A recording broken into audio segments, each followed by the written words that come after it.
আল্লাহ পাক বলেন ফাকাশাফনা মা বিহি মিন দুররিন ওয়া আতাইনাহু আহলাহু ওয়া মিসলাহুম মাআহুম রাহমাতাম মিন ইনদিনা।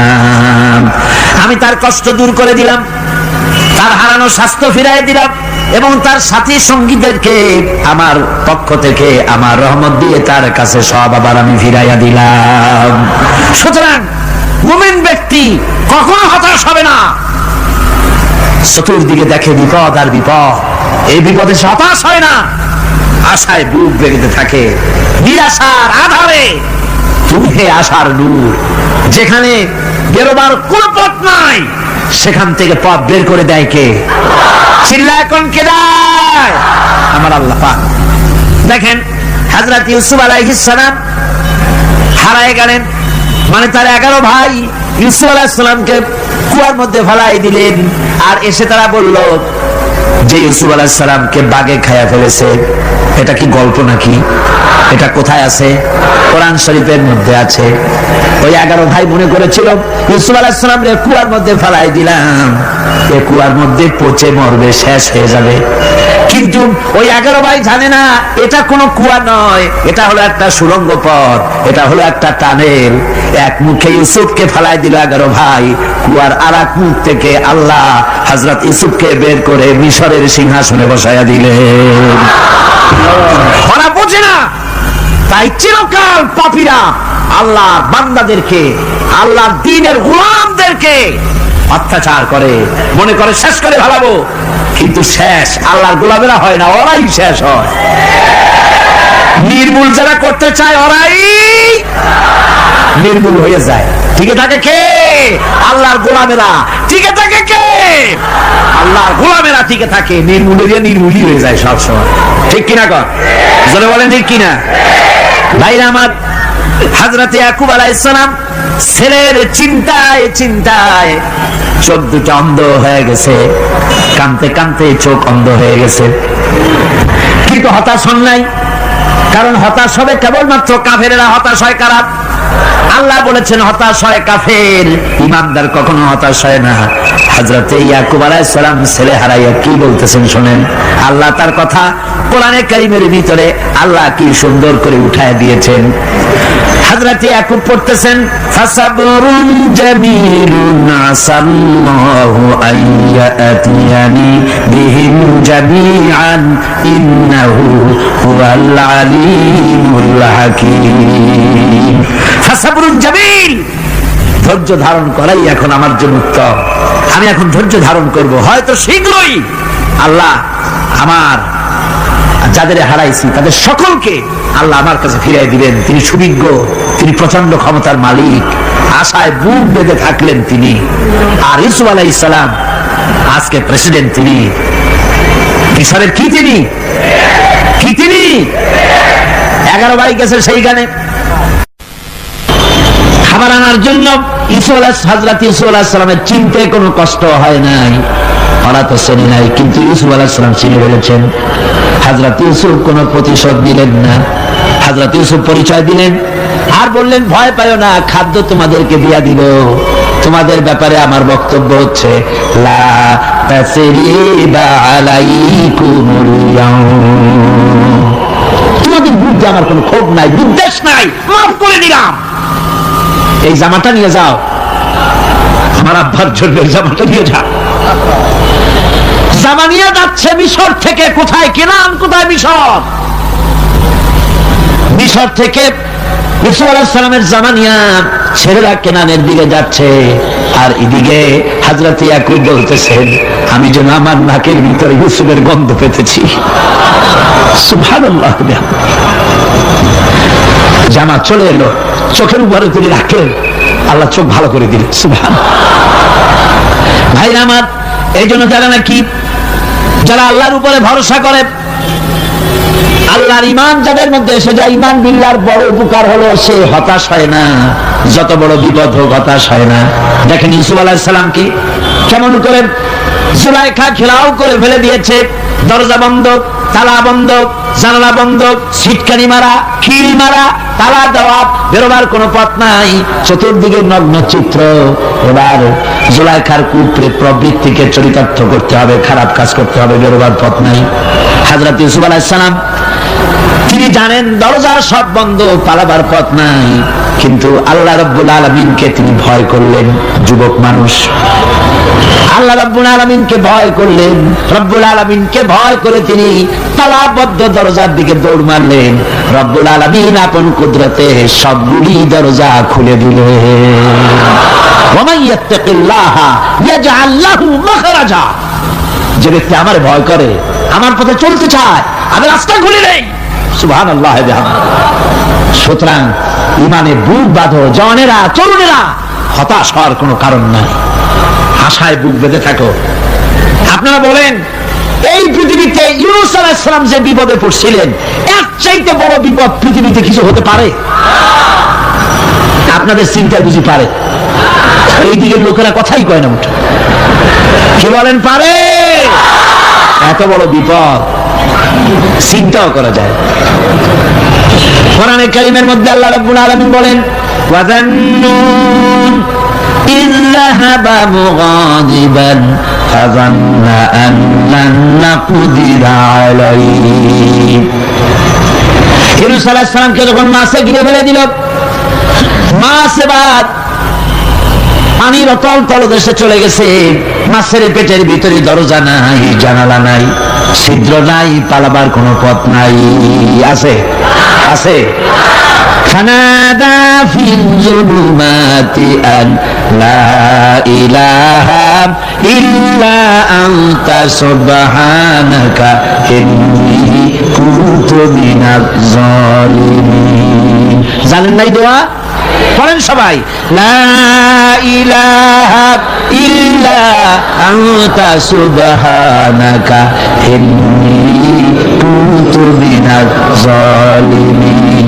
হে আল্লাহ, তোমার পবিত্রতা ঘোষণা করতেছি, তুমি ছাড়া কেউ নাই, আমার তো আর বাঁচার উপায় নাই, আমি আমার উপরে জুলুম করেছি, আর তোমার পবিত্রতা ঘোষণা করতেছি। জিকির করতেছেন তিনি মাছের পেটের মধ্যে বসে। আল্লাহ রাব্বুল আলামিন বলেন ইউনূস আলাইহিস সালাম মাছের পেটের ভিতরে বসে যে চিৎকারটা মারলেন, দুনিয়ায় কোন তার বন্ধু বান্ধবেরা শুনে নাই, কোন রাজা বাদশারা শুনে নাই। মাছের পেটের মধ্যে ফানাদা ফিল যুলুমাত, যুলুমাত হলো জমায় কাসির। এখানে তিনটা অন্ধকার ছিল। কয়টা অন্ধকার? একটা হলো মাছের পেটের অন্ধকার, একটা হলো রাতের অন্ধকার, আরেকটা হলো পানির অন্ধকার।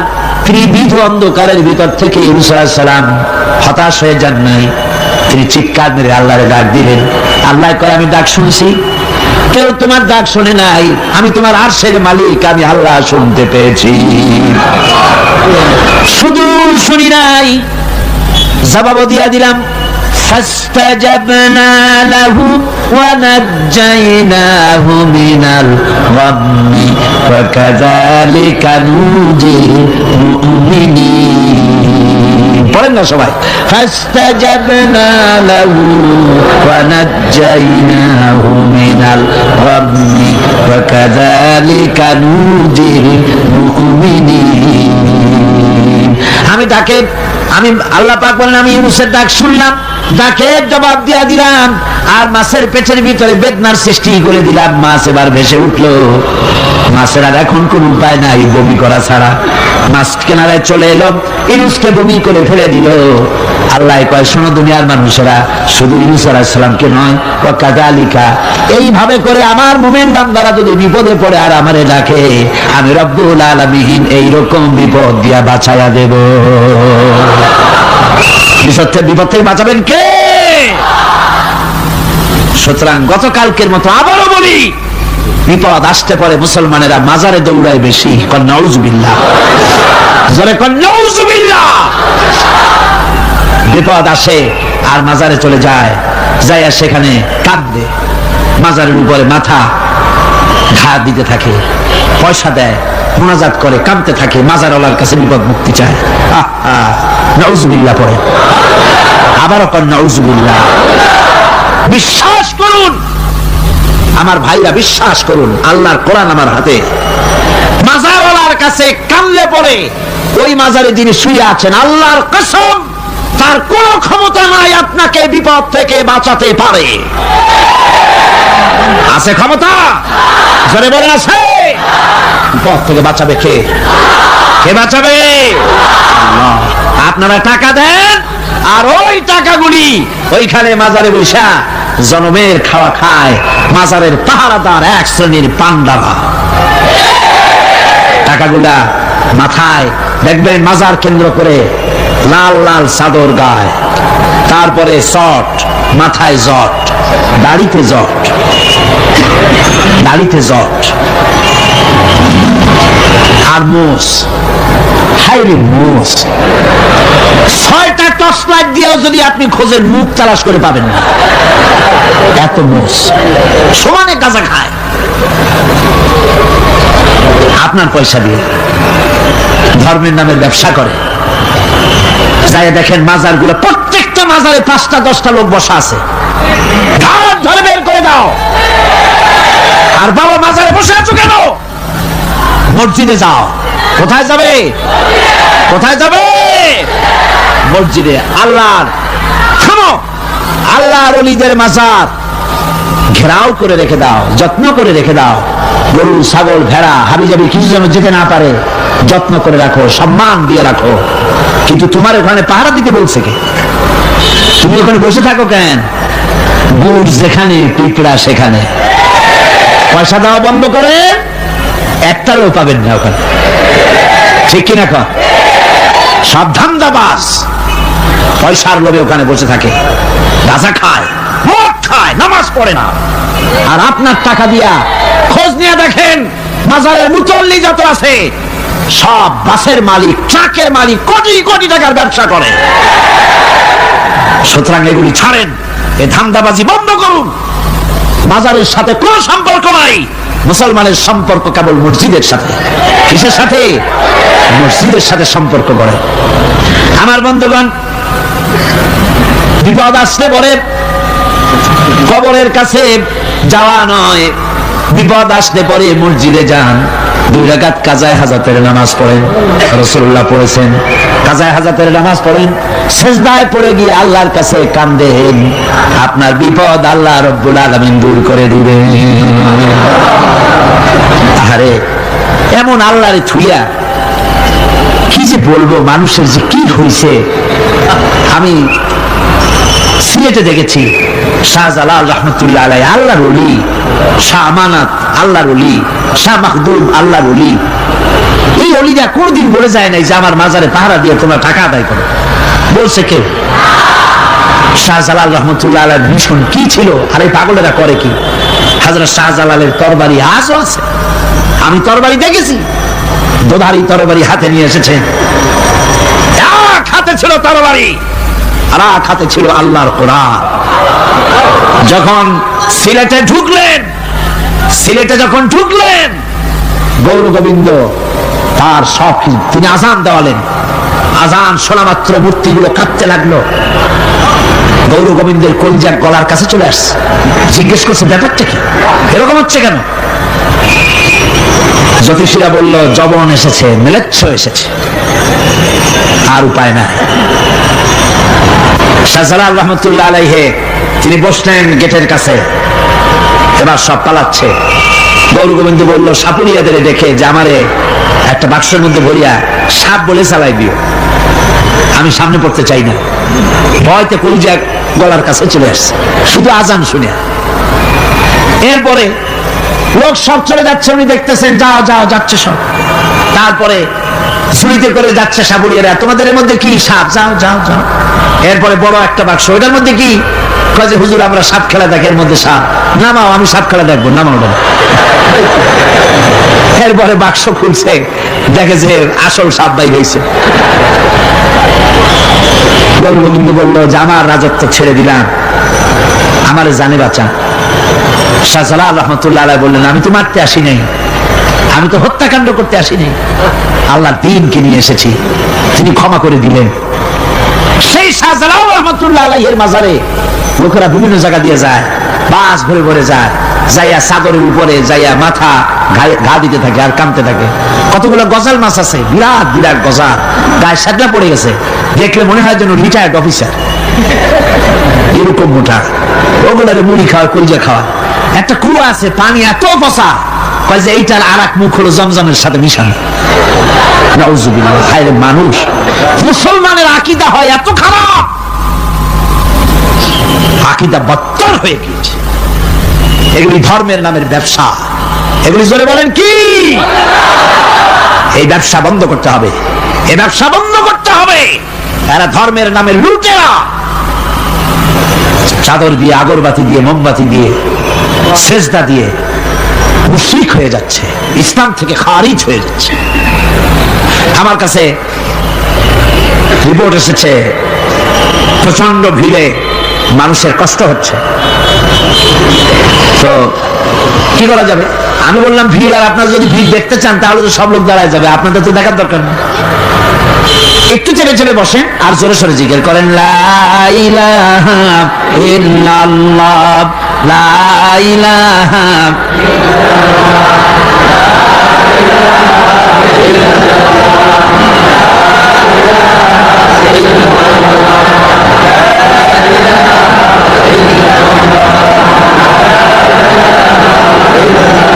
আপনি কিন্তু বসিয়ে এগোতে পারতেন, দাঁড়ালে পরে ডিস্টার্ব হয়, হাঁটলে পরে ডিস্টার্ব হয়।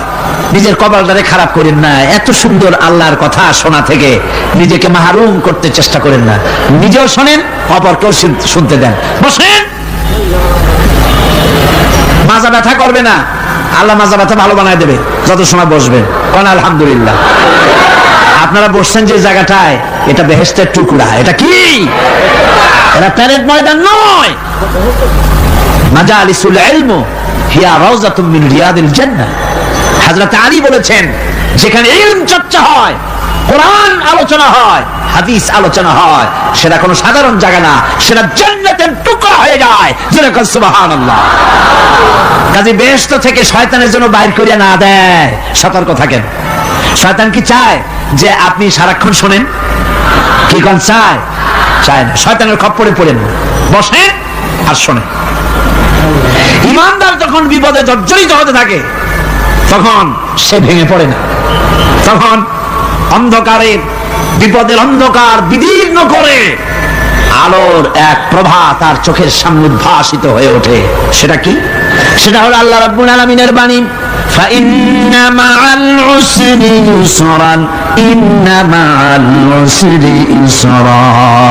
আল্লাহ পাক বলেন, জেনে রাখো, দুঃখ এবং কষ্টের সাথে রয়েছে সুযোগ আর সুবিধা, আর অসচ্ছলতার সাথে রয়েছে উদার সচ্ছলতা। যেরকম সুবহানাল্লাহ। কাজে ভয় পাওয়ার কারণ নাই, হতাশ হওয়ার কারণ নাই, মন আশায় বুক বেঁধে রাখো। গুনাহ করেছো, হতাশ হয়ো না। যুবকদের গুনাহ করা স্বাভাবিক। ইউনিভার্সিটির ছাত্র, কলেজের ছাত্র, প্রফেসর, শিক্ষক, অফিসার ঘুষ খেয়েছেন, জিনা করা হয়েছে, মদ খাওয়া হয়েছে, মিথ্যা কথা বলা হয়েছে, যাই কিছু করেন না কেন ভয় পাওয়ার কারণ নাই, নিরাশ হওয়ার কোনো দরকার নাই। আল্লাহ পাক দেখে বলেছেন, কুলিয়া ইবাদিয়াল্লাযীনা আসরাফু আলা আনফুসিহিম লা তাকনাতু মির রাহমাতিল্লাহ। আরে আমার আল্লাহর মতো এত ভালো আর কেউ আছে? এত দরদ আর কারো আছে? আমার আল্লাহ বলেন, ও নবী আপনি শুনায় দেন,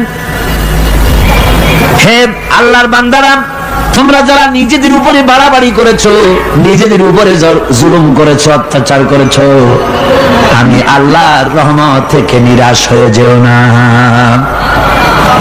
মানুষ যদি অপরাধ করে, বাপের সাথে অপরাধ করেছে, মায়ের সাথে অপরাধ করেছে, মা বাবা সন্তানের চাইতে এত বড় কল্যাণকামী তো আর কেউ নাই, কিন্তু মা বাবা কোনোদিন বলে না, আয় আমার ছেলে তোরে মাফ করে দেয়, এরকম বলে নাকি? মন চায় ছেলে যদি মাফ চাইতো, খুশি হয়ে মাফ করে দিতাম, কিন্তু কেন যে আসে না, ডাকে না যে আয় মাফ করে দেই। মা বাপ আপনাকে এত ভালোবাসে, সেই মা বাপও আপনাকে বলে না যে আয় মাফ করে দেই। আমার আল্লাহ হচ্ছেন এমন আল্লাহ আল্লাহ রাব্বুল আলামিন ডাকেন, এ বান্দা, খুন করেছিস ফিরে আয়, জিনা করেছিস ফিরে আয়, হত্যা করেছিস ফিরে আয়, চুরি করেছিস ফিরে আয়, কুফরি করেছিস ফিরে আয়, সুদ খেয়েছিস, ঘুষ খেয়েছিস, মদ খেয়েছিস ফিরে আয়, এসে আমার দরবারে চোখের পানি ফেল, আমার দরবারে কাঁদাকাটি কর। ইন্নাল্লাহা ইয়াগফিরুয যুনুবা জামিআ ইন্নাহু হুয়াল গফুরুর রহিম। আমার দরবারে চোখের পানি ফেলে কান, আমি রব্বুল আলামিন জিন্দেগীর গুনাহ মাফ করে দেব। সুবহানাল্লাহ কর, সুবহানাল্লাহ কর।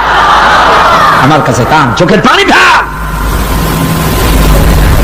আল্লাহ রাব্বুল আলামিনের কাছে বান্দার দুইটা ফোঁটা বেশি প্রিয়।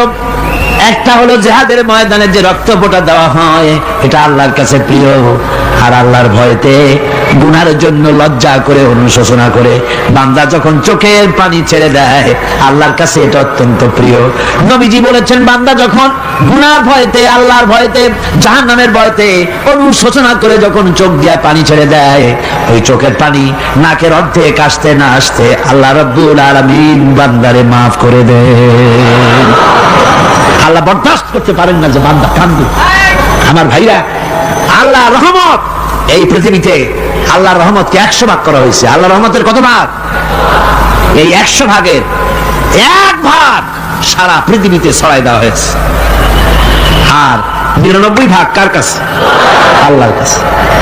একটা ভাগ দুনিয়া ছাড়ানো হয়েছে আদম আলাইহিস সালাম থেকে নিয়ে এই পর্যন্ত, এখান থেকে নিয়ে কিয়ামত পর্যন্ত পৃথিবীতে যত মানুষ আসবে, যত প্রাণী আসবে, তাদের মধ্যে প্রাণী জগত গাভী তার বাছুরকে ভালোবাসে ঠিক কিনা, হাতি তার বাচ্চাকে ভালোবাসে ঠিক কিনা, মুরগি তার বাচ্চাকে ভালোবাসে কিনা, প্রত্যেক মাই তার সন্তানকে ভালোবাসে মানুষের মতো। এই ভালোবাসাই স্নেহ, এই মমতা, এই করুণা, এই মহব্বত একটা ভাগ দুনিয়ায় দেওয়ার পর আপনি আর আমি যতটুকুন ভাগে পেয়েছি, সেই মহব্বতে, স্ত্রীর মহব্বতে অস্থির, মায়ের মহব্বতে অস্থির, সন্তানের মহব্বতে অস্থির। এখন চিন্তা করেন, একটা ভাগ সারা পৃথিবীতে বিতরণ করার পর যেটুক পেয়েছি, তাতে যদি এত মহব্বত হয়, তাহলে এর 99 ভাগ মহব্বত যে আল্লাহর কাছে জমা আছে, এই বান্দার জন্য তার কত মহব্বত, এই বান্দার জন্য কত করুণতা, কত মহব্বতটা, কত দয়াটা। এজন্য আল্লাহ রাব্বুল আলামিন বলেছেন, নাব্বি ইবাদি আন্নী আনাল গফুরুর রহিম। ও আমার নবী, সুসংবাদ দিয়ে দাও, বান্দাদেরকে শোনায় দাও যে আমি আল্লাহ তাআলা ক্ষমাশীল আর দয়াবান। হুজুর কাঁদতেছিলেন, হযরত ওমর রাদিয়াল্লাহু তাআলা আনহু এসে দেখেন হুজুর একা কাঁদতেছে। হুজুর জিজ্ঞেস করছেন, হযরত ওমর জিজ্ঞেস করলেন, হুজুর আপনি কাঁদেন কেন একা একা? হযরত ওমর বলেন, আমি যখন প্রশ্ন করলাম, নবীজি বললেন, আমার কাছে কিছু আগে জিবরাইল এসেছিলেন। জিবরাইল এসে আমাকে বললেন, আল্লাহ পাক বলেছেন, হে আমার নবী, ইসলামের ভিতরে থেকে যে সমস্ত মানুষগুলি ইসলামের ভিতরে থেকে চুল আর দাড়ি পাকায় দিছে, কিয়ামতের দিন এই লোকগুলারে আমি শাস্তি দিতে আমার শরম হবে। হযরত ওমর বলেন, হুজুর উম্মতের জন্য কত বড় খুশ খবর এটা, আর আপনি কাঁদতেছেন। হুজুর বলেন, ওমর তুমি জানো না, আমার কান্নার কারণ ভিন্ন। আমার কান্নার কারণ হলো যে আল্লাহ রাব্বুল আলামিন কিয়ামতের দিন দাড়ি চুল পাকা বান্দারে শাস্তি দিতে শরম করবেন। সেই দাড়ি চুল পাকা বান্দাগুলি আল্লাহর সাথে নাফরমানি করতে শরম করে না। আমি এই লজ্জায় কাঁদতেছি। ভাইয়া, হুজুর আল্লাহ পাক বলেন, ও আমার নবী, রাতের আধারে যখন একটা বুড়া আমার দরবারে হাত উঁচু করে, একটা বুড়া মানুষ রাতের আধারে যখন আমার দরবারে হাত উঁচু করে, আর যখন বলতে থাকে, রব্বুল আলামিন, আমার পেছনের জীবনটা বড় খারাপ করেছি, এমন কোন কাজ জীবনে করি নাই যা তোমার কাছে কিছু দাবি করতে পারি, সব রকমের নাফরমানি করেছি, আজ আমি বুড়া হয়ে গেছি, কামাই করতে পারি না, ছেলে আমাকে চোখে দেখতে পারে না, পুত্রবধূ আমাকে ঘরে জায়গা দেয় না, আমার স্ত্রী আমাকে দেখতে পারে না, রোজগার করতে পারি না, হাঁটতে পারি না, চলতে পারি না, সবার কাছে আমি তিতা হয়ে গেছি, আমি দাঁড়াতে পারি না, কোমরে ব্যথা পাই, হাঁটুতে ব্যথা পাই, চলতে পারি না, কানে শুনতে পাই না, চোখে দেখতে পারি না, আর তোমার কাছে কিছু চাইয়া নেব এমন ভালো কাজও করি নাই। এইভাবে যখন বান্দা কাঁদতে থাকে আমার দরবারে, ও আমার হাবিব আমার রহমতের দরিয়ায় জোশ মেরে যায়, আমার শরম হয় এই বুড়াটারে কেমনে খালি হাতে ফিরাইয়া দেই। সুবহানাল্লাহ, সুবহানাল্লাহ। আমার আল্লাহর এত দয়া, আমার আল্লাহর এত মায়া, এত মহব্বত। আমার আল্লাহ রাব্বুল আলামিন বলেন, ওয়াইযা সালাকা ইবাদি আন্নী ফাইন্নী কারীব। আমার হাবিব, আমার বান্দা আমার ব্যাপারে প্রশ্ন করে, আমি বান্দার একদম নিকটে। কোরআন শরীফের ভিতরে যত জায়গায় রাসূলকে বলা হয়েছে সুয়ালের কথা, আপনাকে প্রশ্ন করা হয়, আল্লাহ তার জবাব কুল এই কথা বলে জবাব দিয়েছেন। যত জায়গায় সুয়াল এসেছে, যেমন কোরআনে কারীমের মধ্যে আল্লাহ পাক বলেন, ওয়ায়াসআলুনাকা আনিল মাহিদ, মেয়েদের হায়েজ সম্পর্কে জিজ্ঞাসা করা হয়, কুল হিয়া আযা, হে নবী আপনি বলুন। এভাবে করে কুল দিয়ে জবাব দেওয়া হচ্ছে। আবার প্রশ্ন করা হচ্ছে, ওয়ায়াসআলুনাকা আনিল আনফাল, এই গনিমতের মাল সম্পর্কে হুজুর আপনাকে, হে নবী আপনাকে প্রশ্ন করা হয়। আল্লাহ কুল দিয়া জবাব দিলেন, আল্লাহ বলেন আপনি বলেন। ওয়ায়াসআলুনাকা আনিল খামরি ওয়াল মাইসির, আল্লাহ পাক বলেন নবী আপনারে প্রশ্ন করা হয়, কুল ফীহিমা ইসমুন কাবীর, আল্লাহ কুল দিয়া বললেন তুমি বলো। আবার বলা হলো, ওয়ায়াসআলুনাকা আনিল আহিল্লা কুল হিয়া মাওয়াকিতু লিন্নাস, নবী আপনাকে প্রশ্ন করা হয় চাঁদের ক্রমবর্ধমান এবং ক্রমহ্রাস, এই যে বাড়ে আর কমে, পূর্ণিমা হয় অমাবস্যা হয়, কেন হয় আপনি বলুন কুল। আপনি বলেন এটা আমি অর্থ এবং সময়, বছর আর দিন গণনা করার জন্য পৃথিবীবাসীদের জন্য বিনা পয়সায় একটা ক্যালেন্ডার বানাইয়া আকাশে ঝুলাই রেখেছি। এভাবে যত জায়গায় এসেছে আপনাকে প্রশ্ন করা হয়, তত জায়গায় আল্লাহ জবাব দিয়েছেন কোন আপনি বলেন। গোটা কোরআন শরীফের ভিতরে এই একটি মাত্র জায়গা যেখানে বলা হয়েছে আপনাকে প্রশ্ন করা হয়, আল্লাহ এখানে বলতে পারতেন কুল আপনি বলেন, আল্লাহ তোমাদের নিকটবর্তী, এভাবে জবাব হয় নাই। এটা কায়দাটা হলো এই, আল্লাহ বলতেছেন ওয়াইজা সালাকা ইবাদি, ও আমার নবী প্রশ্ন তো আমার বান্দারা আমার ব্যাপারে করেছে, এবার আপনার জবাবের কোনো দরকার নাই, প্রশ্ন আমার ব্যাপারে আমি নিজে জবাব দিয়ে দেই। ফাইন্নী কারীব, ও বান্দা আমার ব্যাপারে প্রশ্ন করেছিস, জবাব আমি দেই, আমি তোর সবচাইতে বেশি নিকটে। সুবহানাল্লাহ, কত নিকটে? ওয়ানাহানু আকরাবু ইলাইহি মিন হাবলিল ওয়ারিদ, তোর যে রগ এই শাহরগের চাইতেও আমি তোর বেশি কাছে। সুবহানাল্লাহ, আমারে ডাক, আমারে ডাক, কলিজা দিয়া ডাক, অন্তর দিয়ে ডাক। মনের থেকে মানুষ যদি ডাকে, মুখের ডাক আর মনের ডাক এক জিনিস নয়। দিল সে जो बात निकलती है असर रखती है पर नहीं मगर ताकते परवाज रखती है। দিল থেকে যে কথা বেরোয় তা প্রভাব বিস্তার করে, দানা নাই কিন্তু ওড়ার ক্ষমতা রাখে। মনের কথাই ভিন্ন, মন থেকে, দিল থেকে, কলিজা থেকে, অন্তরের গভীর কন্দর থেকে মুহাব্বতের সাথে কেউ যদি একবার বলে আল্লাহ, বলেন আল্লাহ, আল্লাহ, আল্লাহ,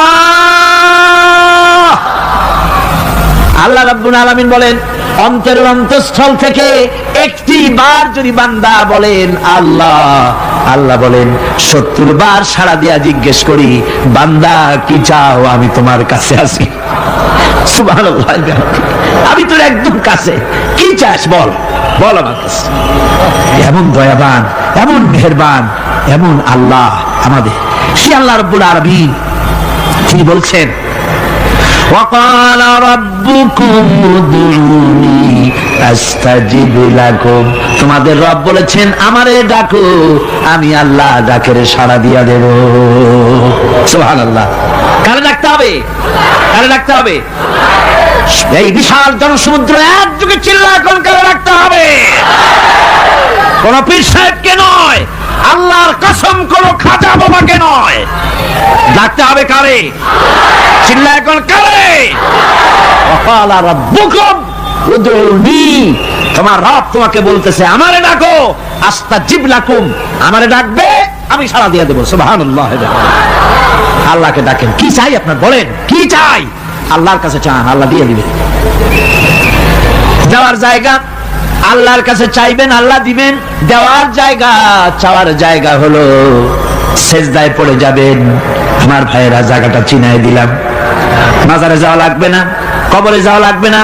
2 রাকাত নামাজ পড়ে সেজদায় পড়ে গিয়া যত বিপদ আছে, মুসিবত আছে, সেজদার মধ্যে চোখের পানি ছেড়ে দেন আর কেন্দে কেন্দে জীবনের কথা বলেন। আল্লাহ রাব্বুল আলামিন আপনার আওয়াজ শুনবেন আর দোয়া কবুল করে নেবেন। কাঁদতে হবে আল্লাহর কাছে। কার কাছে? আল্লাহর কাছে। আর এরপরে সে যদি আমি আল্লাহর কাছে ক্ষমা চাই, ইয়াজিদিল্লাহা গাফুরার রহিমা, সে আমি আল্লাহকে গফুর এবং রহিম হিসাবে পাবে। সুবহানাল্লাহ। আল্লাহকে গফুর এবং রহিম হিসাবে পাওয়া যাবে। সব আল্লাহকে বলতে হবে, গুনাহ মাফ চাইতে হবে। এই জন্য হুজুর সাল্লাল্লাহু আলাইহি ওয়াসাল্লাম দৈনিক 100 বার তওবা করতেন। কোন হাদিসে আছে 70 বার, কোন হাদিসে আছে 100 বার তওবা করতেন। নামাজের পরে তো প্রত্যেক নামাজই পড়তেন হুজুর, সালাম ফিরাতেন আর সাথে সাথে বলতেন আল্লাহু আকবার, আস্তাগফিরুল্লাহ, আস্তাগফিরুল্লাহ, আস্তাগফিরুল্লাহ। মনে থাকবে আপনাদের? মনে থাকবে? সালাম ফিরাইয়া কি বলবেন? না, সালাম ফিরাবার সাথে সাথে বলবেন আল্লাহু আকবার, তারপরে পড়বেন আস্তাগফিরুল্লাহ, আস্তাগফিরুল্লাহ, আস্তাগফিরুল্লাহ। তওবা করবেন। আল্লাহর কাছে সবসময় গুনাহ মাফ চাইতে থাকবেন, বিনীত থাকবেন। আল্লাহকে পাওয়া যাবে, তাকে রহিম হিসেবে পাওয়া যাবে। সুতরাং ঈমান বিল্লাহ, আল্লাহর প্রতি ঈমান আনলে পরে ৪র্থ নম্বরের যে উপকারটা হবে সেটা হলো হতাশায় ভুগবে না, নিরাশায় ভুগবে না, আশায় বুক বেঁধে উঠবে, ঈমান মজবুত হবে, আল্লাহর কাছে মানুষ বিনয়ী হয়ে যাবে। এবার ৫ম নম্বরের উপকার আমি বলছিলাম, ঈমান বিল্লাহ, আল্লাহর প্রতি ঈমান আনলে পরে অসংখ্য উপকার হয়, অসংখ্য বৈশিষ্ট্যের আছে। এর ৬টা উপকারের কথা আমি বলবো। কয়টা? অসংখ্য উপকারের ভিতরে প্রধান ৬টি উপকারের কথা বলবো। এর বললাম কয়টা? ৪টে বলছি। এবার বলো ৫ম উপকারের কথা। আল্লাহর প্রতি আপনি পূর্ব পশ্চিমে কতবার মুখ ঘোরালেন, এটাই কিন্তু আপনার আসল সৎ কাজ নয়। আসল সৎ কাজ হলো আল্লাহর প্রতি ঈমান আনা। এই ঈমানের ব্যাপারে 3টা দিন আমরা পার করে দিলাম, এখনো কথা শেষ হয় নাই। আল্লাহর প্রতি ঈমান আনলে পরে যে উপকারটা হবে ৫ম নম্বরে, সেটা হলো কঠোর এবং কঠিন বিপদের ভিতরে বান্দার ভিতরে অবিচলতা এবং ধৈর্যের সৃষ্টি হয়ে যাবে। আলহামদুলিল্লাহ। কঠিন বিপদ মুসিবত আসলে পরে সে অবিচল থাকবে। সারা দুনিয়ার বিপদ আপদ, শত্রুতা, দুঃখ, কষ্ট, মুসিবত, জুলুম, নির্যাতন সবকিছু পাহাড়ের মতো উঁচু হয়ে তাকে ঘিরে ফেলবে, কিন্তু তাকে এক চুলও নাড়াতে পারবে না। আলহামদুলিল্লাহ। সারা পৃথিবী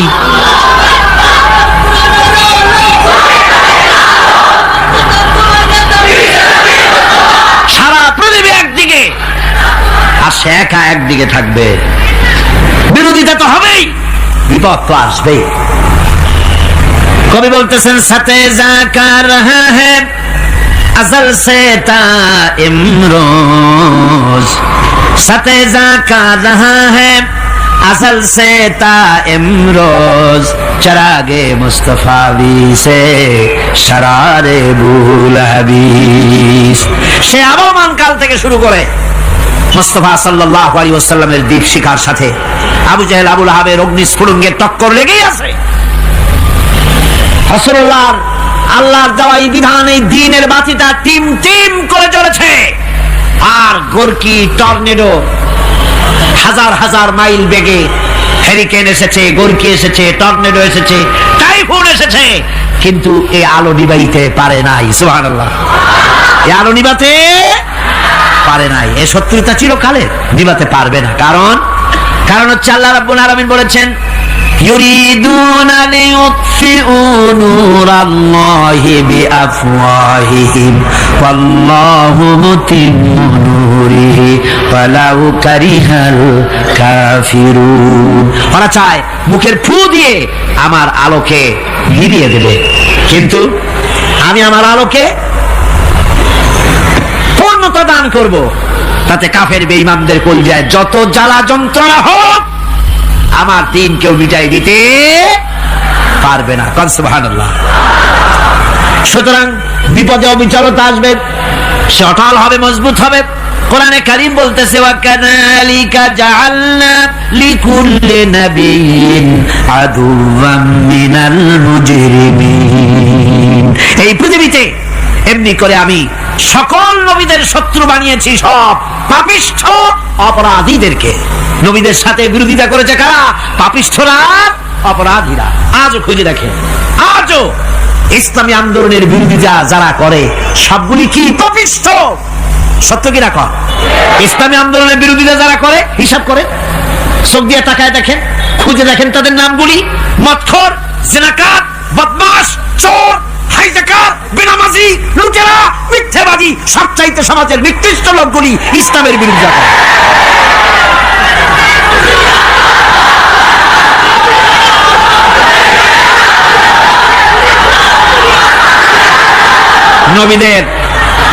নবীদের শত্রু আল্লাহ বলেন, সব যুগে নবীদের সাথে শত্রুতা করেছে পাপিষ্ঠরা। আল্লাহর কথা, কার কথা? সকল যুগে নবীদের সাথে শত্রুতা করেছে পাপিষ্ঠরা, নিকৃষ্ট ধরনের অপরাধীরা। সুতরাং নবী রাসূলদের অবস্থা যখন এই, তখন দ্বীনের দাওয়াত যারাই দেবে তাদের কিসমত এরকম হবেই। এই বাধার মোকাবেলা তাদেরও করতে হবে। এই যে বাধাটা আসে, এই যে মারে, অপরাধ কি? এই যে তারা চোর বা ডাকাত, যাদের মারা হয়। আল্লাহ রাব্বুল আলামিন বলেন অপরাধ হলো ওয়ামা নাকামু মিনহুম ইল্লা আইয়ুমিনু বিল্লাহিল আজিজিল হামিদ। অপরাধ হচ্ছে ঈমানদার লোকদের উপর নির্যাতন চালিয়েছে, অন্য কোনো কারণে নয়। কারণ একটাই, তারা আল্লাহর জমিনে আল্লাহর দ্বীন প্রতিষ্ঠা করতে চেয়েছে, আর কোনো অপরাধ না। জমিন আল্লাহর, জমিন কার? এই বিশাল জনসমুদ্র গর্জে উঠুন একযোগে, বলুন জমিন কার? আইন চলবে কার? এখানেই সংঘর্ষ বেঁধেছে আবহমান কাল ধরে। মানুষ অত্যাচারিত হয়েছে, সাহাবায়ে কেরাম অত্যাচারিত হয়েছেন। বুখারী শরীফের হাদিসে এসেছে, রাসূল করিম সাল্লাল্লাহু আলাইহি ওয়াসাল্লামের কাছে হযরতে খাব্বাব গিয়ে উপস্থিত হয়েছিলেন। হযরতে খাব্বাব বলেন, হাদিসটা এভাবে লেখা হয়েছে বুখারীতে, ওয়ান খাব্বাব বিন আরিদ রাদিয়াল্লাহু তাআলা আনহু قال شكونا إلى رسول الله صلى الله عليه وسلم وهو متوسد بردة له في ظل الكعبة।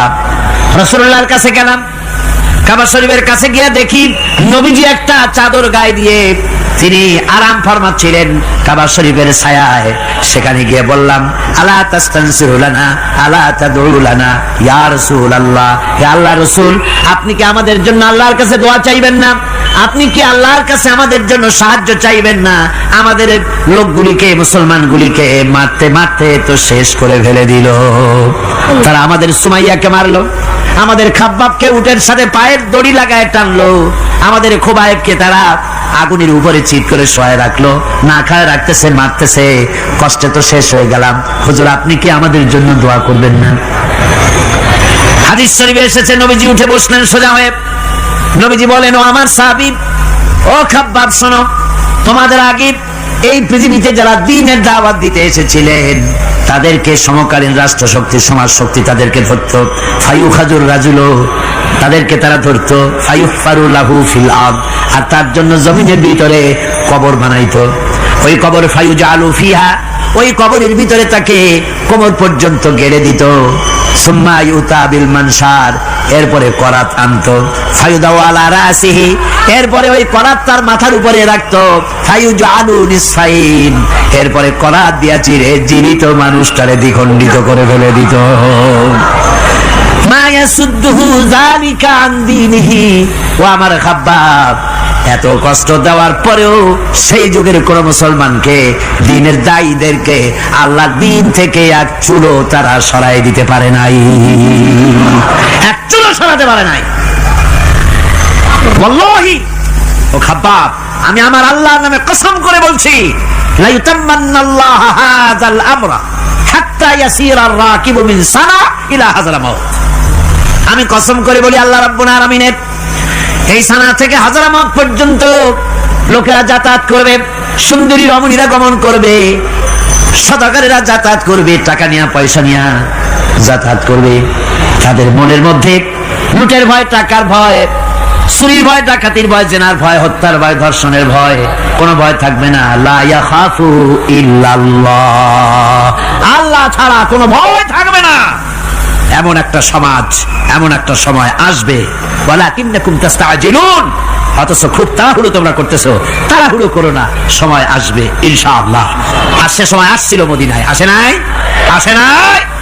সুতরাং আজও চট্টগ্রামের এই বিশাল জনসমুদ্রকে বলতে চাই, নির্যাতন, স্বৈরাচার, জুলুম, অত্যাচার, হত্যাকাণ্ড যা কিছু ঘটতেছে, ধৈর্য ধরুন, আন্দোলনে শরীক হন, জান বাজি রাখুন। এ বাংলাদেশেও আগামী যে পার্লামেন্ট হবে, আগামী জাতীয় নির্বাচনে যে পার্লামেন্ট তৈরি হবে, ইনশাআল্লাহ সেই পার্লামেন্ট হবে কোরআনের পার্লামেন্ট ইনশাআল্লাহ।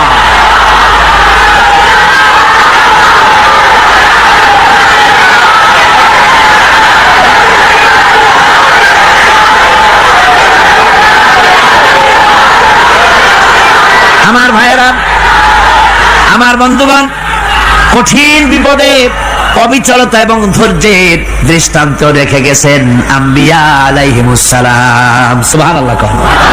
কঠিন বিপদে অবিচলতা, দৃঢ়তা, ধৈর্য কারে বলে, তার দৃষ্টান্ত কারা রেখেছেন? আম্বিয়া আলাইহিমুস সালাম।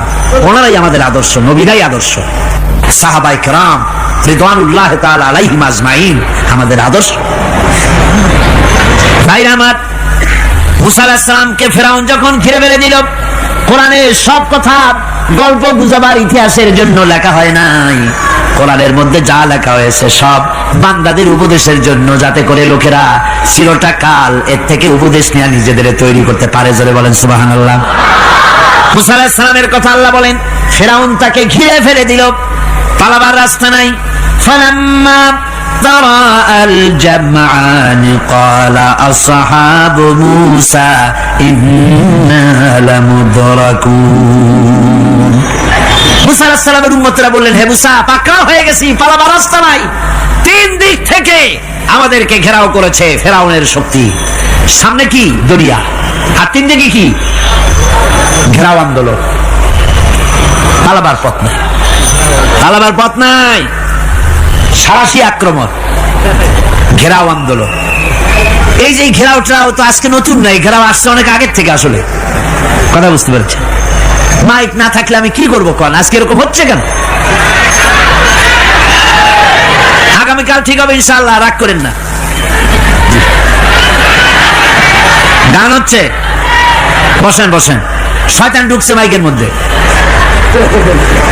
অনেক সময় হয় কি, মাইকের হাই পাওয়ারের যে মেশিন আছে, এর ভিতর ইথার থেকে রেডিওর ওই গানগুলি ওর মধ্যে ঢুকে পড়ে। কথা বুঝতে পেরেছেন? এই জন্য শয়তান তো আর বসে থাকে না, ওরও তো কিছু করার আছে। ধৈর্য ধরেন, ধৈর্য ধরেন। কালকে অপারেটরদেরকে মাওলানা শামসুদ্দিন সাহেবের কাছে অনুরোধ করবো, অপারেটর একটু ভালো করে হেদায়েত করে দেবেন মাইকে। আজকে আমার নিজেরও কষ্ট হচ্ছে, আমিও বুঝতে পারছি না যে আমার কথাগুলি কি আওয়াজে বেরোচ্ছে, যার জন্য আমাকে বেশি চিল্লাইতে হচ্ছে। বক্তাকে কি লাউডে তার কথা বেরোচ্ছে তা তার কানে আসতে হয়, তাহলে বোঝা যায় যে আমার কথাগুলি কিভাবে বেরোচ্ছে। এটা এই অবস্থায় সিচুয়েশন আজকে নাই, এবং লোকেরাও মাইকের ব্যাপারে আজকে অভিযোগ করেছে যা বিগত 16 বছরে করে নাই। সেটের ব্যাপারে কোথাও কোনো অসুবিধা হয়েছে? মাইকটা ভালো, এবং মাইক যারা দেন প্রতি বছর খেদমত করে, আল্লাহ তাদের প্রতি রহম করুন। সবাই বলেন আমিন। এদেরকে রাগ করে পথে পাই আবার মারধর করেন না। সিলেটের যে তাফসীর মাহফিল হয়, বিগত 19 বছর তাফসীর করেছি একটানা, এবার 20 বছর পুরো হবে ইনশাআল্লাহ। সিলেটে একটানা 20 বছর তাফসীর করতেছি সেখানে। তো মাইক, যে একটা লোক বিনা পয়সায় মাইক দেয়, মাইকের ভাড়া সে নেয় না, তাফসীরের মাহফিলের মাইকের ভাড়া নেয় না। যে বছর এরশাদ সরকার আমাকে প্লেন থেকে নামতে দিল না, আপনাদের মনে আছে? সিলেট থেকে ফিরাই দিল। এই খবরটা মাইকম্যান যখন শুনেছে যে আমাকে নামতে দেয় নাই, ফিরাই দেওয়া হয়েছে, সাথে সাথে স্ট্রোক করেছে, হার্ট ফেল করে দুনিয়া থেকে বিদায় হয়ে গিয়েছে। সিলেটে তাফসীর হতে পারবে না এই কথাটা বরদাস্ত করতে পারে না। আমি কেঁদেছি আর দোয়া করেছি, আল্লাহ কোরআনের মহব্বতে লোকটার এই অবস্থা হলো, তোমার জান্নাত তুমি দয়া করে তাকে দান করে দিও। কাজী কোনো ব্যবসায়ী চায় না যে তার ব্যবসাটা খারাপ হোক, লোকেরা মন্দ বলুক। এ মাইকের ব্যাপারে আপনারা আজকে রাগারাগ করেন না, যা হয়েছে কালকে ভালো হবে ইনশাআল্লাহ। সবাই বলেন ইনশাআল্লাহ। এখন চলেন আমরা ফেরাউনের অবস্থা দেখে গিয়া কি করতেছে ফেরাউন। মুসা আলাইহিস সালামকে ঘেরাও করে ফেলেছে, পালাবার উপায় নাই। একদিকে দরিয়া, তিন দিকে ফেরাউনের শক্তি। এই যে ঘেরাও টেরাও মানে নতুন তো না, ধর্মঘট নতুন না, পুরানা জিনিস।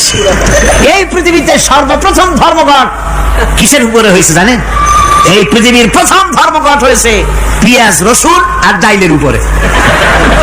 মুসা আলাইহিস সালামের জামানায় লান নাসবিরা আলা তাআমিন ওয়াহিদ, আমরা এক রকমের খাদ্য আর খাবো না, আমাদের পেঁয়াজ দেওয়া লাগবে, ডাল দেওয়া লাগবে, রসুন দেওয়া লাগবে। সর্বপ্রথম ধর্মঘট হয় মুসা আলাইহিস সালামের জামানায়, সেখান থেকে শুরু হয়েছে।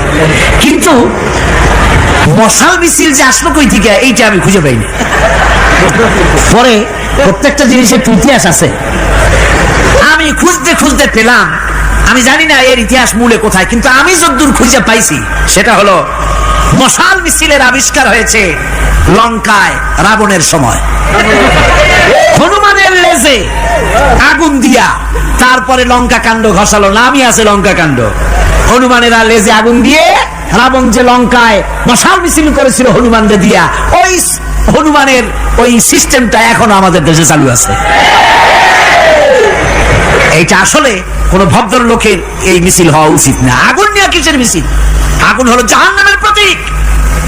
আগুন কিসের প্রতীক? জাহান্নামের প্রতীক। যদিও আমাদের উপকারে লাগে, কাজে লাগে। সুতরাং আমরা যা করব, প্রত্যেকটা জিনিসের পেছনে সুন্নতে নববীর কোনো না কিছু থাকতে হবে। কথা বুঝতে পেরেছেন? তিন দিক থেকে ঘেরাও হয়ে গেছে, পালাবার কোনো রাস্তা।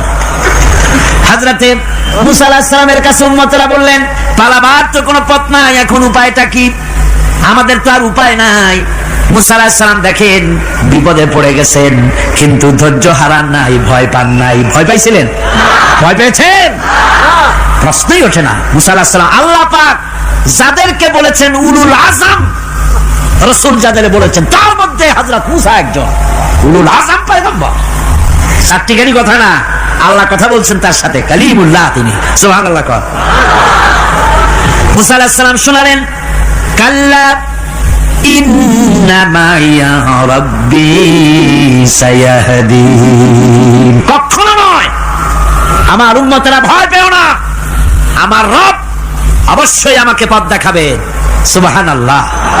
তিন দিক থেকে শত্রু, একদিকে দরিয়া, পালাবার কোন রাস্তা নাই। সেখানে দৃঢ়তার সাথে তিনি বলছেন, অবশ্যই আমার আল্লাহ আমারে পথ দেখাবে। সুবহানাল্লাহ।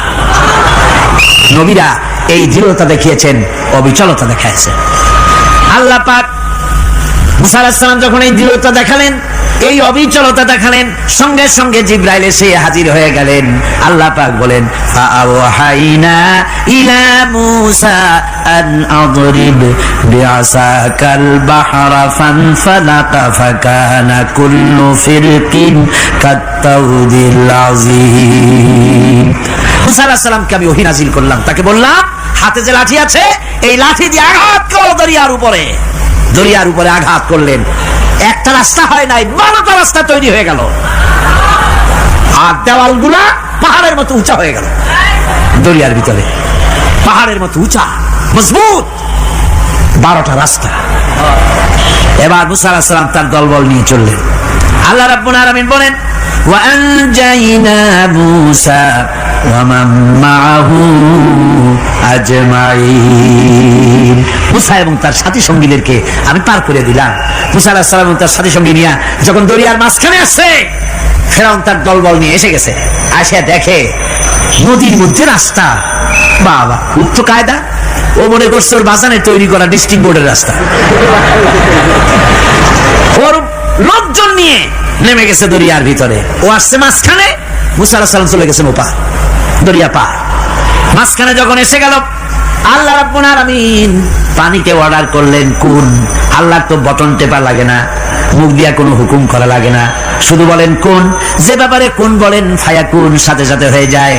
আল্লাহ বললেন কুন, আর অমনি রাস্তা বন্ধ হয়ে গেল। এবার তুফান শুরু হয়েছে নদীতে, ঢেউয়ের উপরে ঢেউ, মৌজুন কাল জিবাল, পাহাড়ের মতো উঁচু হয়ে হয়ে ঢেউ আসতেছে। দলবল ঘোড়া আর অস্ত্রপাতি যা ছিল সব মরে শেষ। এবার ফেরাউন একা উপরে ওঠে আর নিচে নামে, পানি খেতে খেতে পেটের কাম সারা, জনমের খাওয়া খাইছে পানি। এখন জান যায়, বাঁচবার আর উপায় নাই, বাঁচবার আর উপায় নাই। ফেরাউন তার নিজের জীবন সম্পর্কে হতাশ হয়ে গেল। এবার ফেরাউন বলতেছে, আমানতু আন্নাহু লা ইলাহা ইল্লাল্লাযী আমানাত বিহি বানু ইসরাঈল। আমি ঈমান আনলাম, আমি ঈমান আনলাম আল্লাহ ছাড়া কোন ইলাহা নাই। ওই আল্লাহর উপর ঈমান আনলাম যে আল্লাহর উপর ঈমান এনেছে বনি ইসরাঈলেরা। আল্লাহ যাতে ঠিক পায় যে কোন আল্লাহর উপর ঈমান আনছে। বনি ইসরাঈলের আল্লাহর উপর ঈমান আনলাম। আল্লাহ এই তো মুসলমান হয়ে গেছি, এরপরও আমার সুবাও কেন? আল্লাহ রাব্বুল আলামিন জবাবে বলেন, আল আন, এখন ওয়াকাদ আসাইতা ক্বাবলু ওয়া কুনতা মিনাল মুফসিদিন। এখনই ঈমান আনার কথা বলছো, অথচ যুগের পর যুগ, বছরের পর বছর ধরে আমার মানুষের উপরে মন গড়া আইন চালাইছো, আমার পয়গম্বরের সাথে বেয়াদবি করেছো। আজ তোমাকে আমি ছাড়ছি না, তোমাকে আজকে ছেড়ে দেব না, আমি তোমাকে মারব। আর সমস্ত প্রাণীগুলিকে, স্থলচর প্রাণীগুলিকে আল্লাহ পাক অর্ডার দিয়া দিলেন, এই ফেরাউনের লাশকে ডুবাবি না, পচাবি না, খাবি না। আলিয়াউমা নুনাজ্জিকা বিবাদানিক, আমি তোমার শরীরে বাঁচায় দেব। পোকে খাবে না, পানিতে পচবে না, মাছে খাবে না, কুমিরে খাবে না, দুনিয়ার কোনো পশুতে খাবে না। আমি তোরে শুটকি বানাইয়া রাখবো, যাতে করে দুনিয়ার সমস্ত ফেরাউন যত যুগে যুগে আসে তোরে দেখে যেন হেদায়েত নিতে পারে। ফেরাউনকে আল্লাহ শুটকি বানায় রাখছে। আমি ফেরাউনদের লাশ দেখেছি ব্রিটিশ মিউজিয়ামে। ফেরাউন তো একটা না, অনেকগুলা। আসলটারে অবশ্য দেখিনি। ব্রিটিশ মিউজিয়ামে ওই ফেরাউন গুলার লাশ যখন অসুবিধা হয়, মমিগুলি, তখন ইংল্যান্ডে নিয়ে যায় চিকিৎসা করাবার জন্য। চোখ আছে গর্তের ভিতরে, তারপরে চামড়া টামড়া হাড়ের সাথে মিশানো, ওইভাবে চেহারা দেখলে মনে হয় যে সত্যি ফেরাউনি গুলা। আর ব্রিটিশের কাম মিশর থেকে না আনছে এমন কোন জিনিস নাই। আমি সেখানে এক বক্তৃতা বলছিলাম, আপনারা এদের এখন সভ্য, এদের এখন ভদ্র, এরা হলো ইন্টারন্যাশনাল শো। ওরা সারা দুনিয়া চুরি করেছে। লন্ডনে বক্তৃতা করেছি, সারাটা দুনিয়া চুরি করছে, আমাদের দেশকে শোষণ করেছে। এই বিশাল ভূভাগকে শোষণ করে ইংল্যান্ডের দ্বীপটাকে তারা সাজাইছে।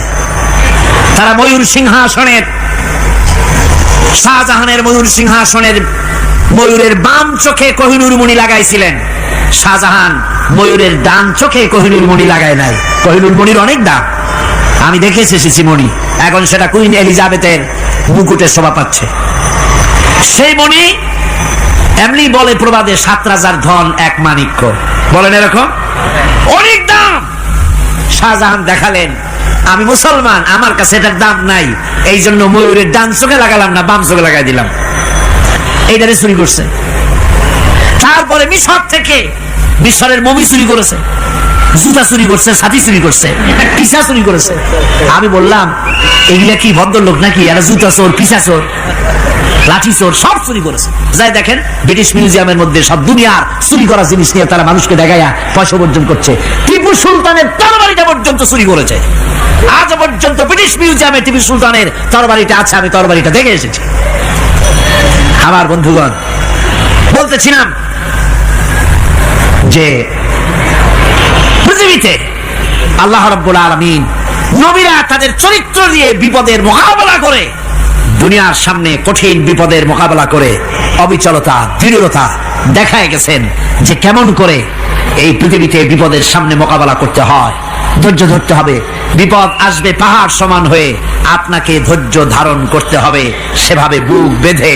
যেহেতু এটা যদি বিশ্বাস হয় যে আমার কিসমতে যা আছে তার থেকে বেশি কিছু হবে না, তাহলেই আপনার ধৈর্য আসবে, ভয় পাবেন না। কথা ঠিক কিনা কন?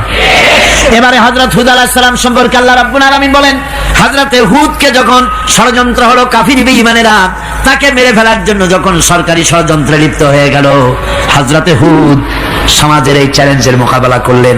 হযরত হুদ বলেন, ফাকিদুনি জামিআন সুম্মা লা তুনজিরুন ইন্নী তাওয়াক্কালতু আলাল্লাহি রাব্বি ওয়া রাব্বিকুম। আমি তোমরা তোমাদের ষড়যন্ত্র আমার বিরুদ্ধে যত পারো আমার বিরুদ্ধে ষড়যন্ত্র চালাও, এতটুকু আমার অবকাশ দিও না। আমি এমন আল্লাহর উপরে ভরসা করেছি যার হাতের ভিতরে তোমাদেরও জান আর আমারও জান। যা পারো তাই করো। সরকার সমস্ত শক্তি একত্রিত হয়ে আমার মোকাবেলা করো। একদিকে হুদ আলাইহিস সালাম, আর একদিকে গোটা জাতি। হযরত হুদ ভয় পায় নাই। সুবহানাল্লাহ কোন? ঈমান বিল্লাহ মানুষের কলিজাকে এভাবে শক্ত করে দেয়। কোন আলহামদুলিল্লাহ। এবারে এই বিপদের, কঠিন বিপদের মোকাবেলা করে আমার রাসূল যে প্রমাণ দিয়া গেলেন, আমার রাসূল যে কঠিন বিপদের মোকাবেলা করলেন, ভাইরা আমার, হিজরতের রাতে সওর পাহাড়ের ভিতরে যখন তিনি আশ্রয় নিলেন, হযরতে আবু বকর সাথে ছিলেন। হযরতে আবু বকর রাদিয়াল্লাহু তাআলা আনহু বলেন, হুজুর আপনি দাঁড়ান, এটা তো পাহাড়িয়া গুহা, গুহার ভিতরে সাপ থাকতে পারে, বিচ্ছু থাকতে পারে, আমি আগে ঢুকি, বিপদ যদি হয় আমার উপর থেকে হয়ে যাক। গুহার ভিতরে নেমে গুহা সাফ করলেন। এরপরে হুজুরকে ডাকলেন, হুজুর তাশরীফ নিলেন গুহার ভিতরে।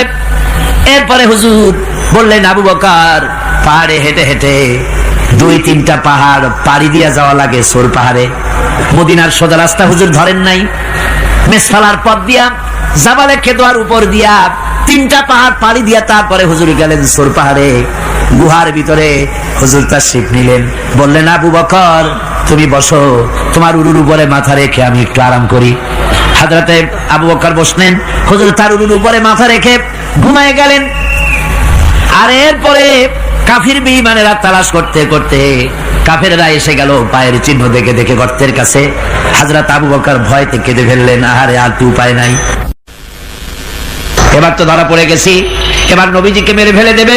নবীর মহব্বতে, নিজের মহব্বতে নয়, নবীর মহব্বতে কাঁদতেছিলেন। হুজুর বলেন, হুজুরের ঘুম ভেঙে গেল। বলো আবু বকর কাঁদো কেন? ছেলের কথা, মেয়ের কথা, বিবির কথা, বাড়ির কথা মনে পড়লো নাকি? হযরত আবু বকর বলেন, ইয়া রাসূলুল্লাহ, আল্লাহর কসম করে বলি, যেদিন ঈমান এনেছি এই কলিজার ভিতরে মা বাপ, স্ত্রী, পুত্র, পরিজন, এমনকি আমার নিজের জীবনের চাইতে আপনারে বেশি ভালোবাসি। কাঁদো কেন? কাঁদো কেন? হযরত আবু বকর বলেন, হুজুর ধরা পড়ে গেছি, কাফেররা এসে গেছে, বক্তের কাছে টাকা দিয়ে আমাদের দেখতে পাবে, আমরা তো মাইনরিটি, ওরা তো মেজরিটি, আমরা তো ধরে মারি ফেলাই দেবে, আপনাকে মেরে ফেলে দেবে, এই জন্য কাঁদি। আল্লাহ রাব্বুল আলামিন, হুজুর তখন কি দৃঢ়তা, কি অবিচলতা, কি ধৈর্যের পাহাড় সম মনোবৃত্তি তখন দেখালেন। আল্লাহ কোরআন শরীফে চিরকাল যাতে মানুষেরা হেদায়েত নিতে পারে সেজন্য হুজুরের কথা উঠায় দিলেন কোরআনে।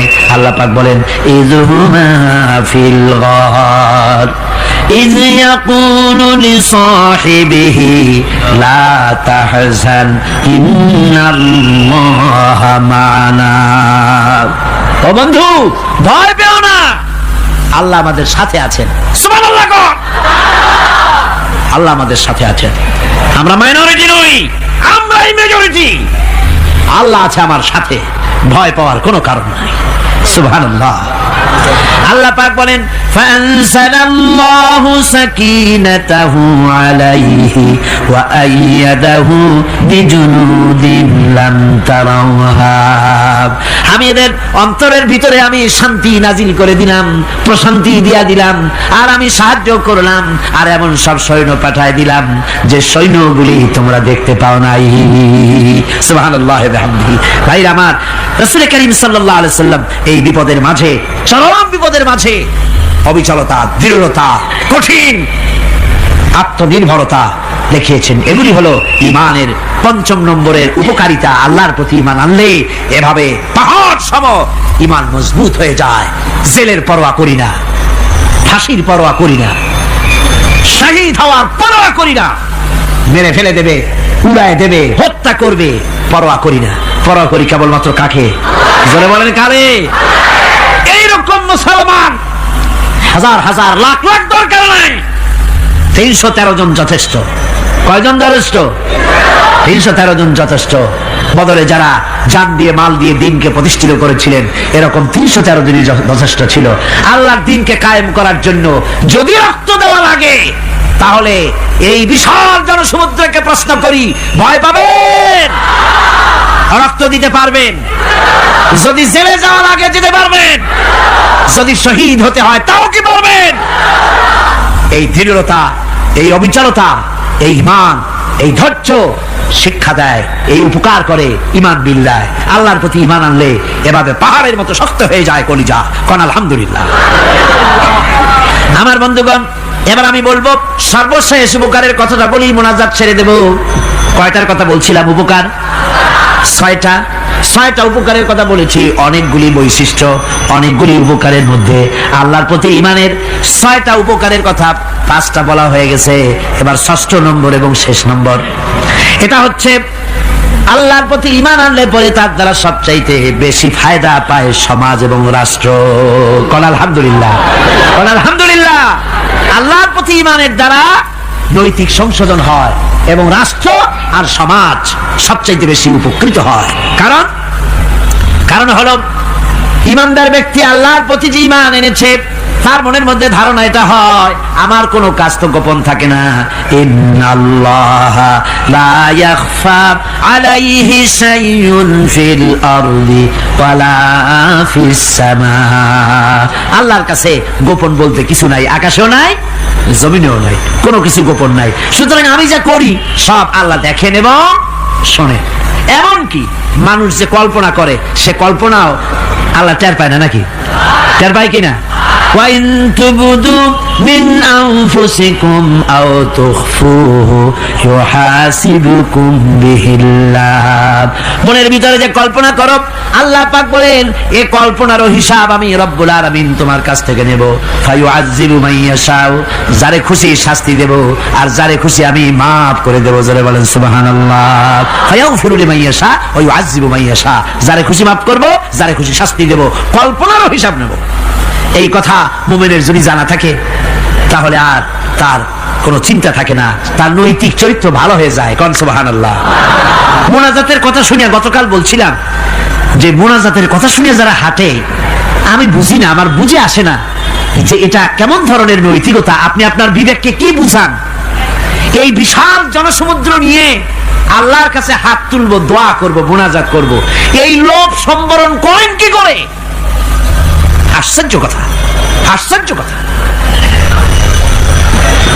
আমার বন্ধুগণ, ঈমানদার লোক, আল্লাহর প্রতি ঈমান আসলে পরে সমাজ উপকৃত হয়, রাষ্ট্র উপকৃত হয়ে যায়।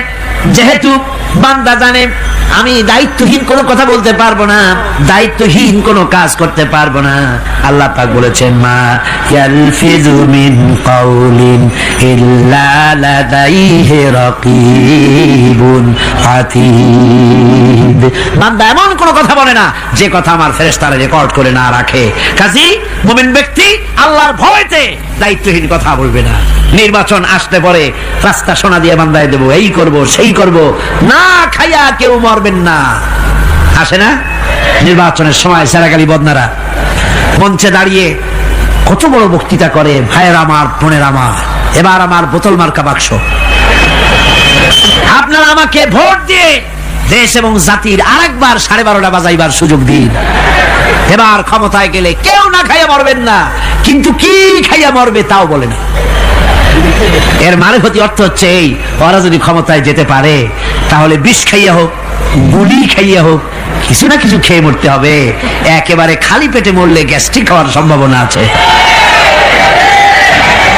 ঈমান বিল্লাহ যদি না থাকে, আল্লাহর ভয় যদি না থাকে, তাহলে দায়িত্বহীন কথা বলে। আর আল্লাহর ভয় যদি থাকে তাহলে নৈতিকতার সংশোধন হয়ে যায়, দায়িত্বপূর্ণ কথা বলে, মানুষকে ফাঁকি দেয় না।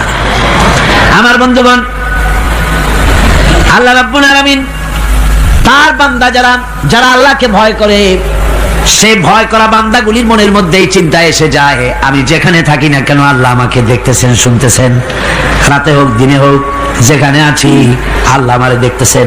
আল্লাহ পাক বলতেছেন, ওয়া হুয়া মাআহুম ইয ইউবাইয়িতুনা মা লা ইয়ারদা মিনাল কওলি ওয়া কানা আল্লাহু বিমা ইয়ামালুনা মুহীতা।